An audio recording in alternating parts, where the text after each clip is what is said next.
ഈ ഒരു എക്സ്പെരിമെൻറ്റുകളൊക്കെ നടത്തുന്ന ഈ ട്രയൽസിൽ തന്നെ എത്രയോ എംബ്രിയോസിനെയും എത്രയോ ഫീറ്റസസിനെയും അവർ കൊന്നുകളയും. ചില കേസുകളിൽ ചിലപ്പോൾ സെലക്ഷൻ പ്രോസസ്സ് കാണും, അതായത് ചില എംബ്രിയോസ് കൊള്ളില്ല, ചിലത് കൊള്ളും.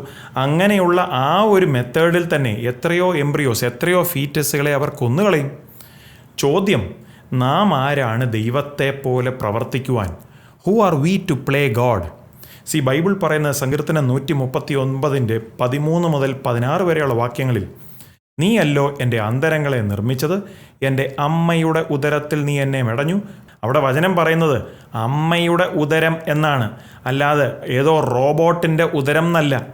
മാത്രവുമല്ല, നമ്മുടെ ദിനങ്ങൾ ആരംഭിക്കുന്നതിന് മുമ്പ് തന്നെ നമ്മുടെ നാളുകൾ എല്ലാം ദൈവത്തിൻ്റെ പുസ്തകത്തിൽ രേഖപ്പെടുത്തിയിട്ടുണ്ട്.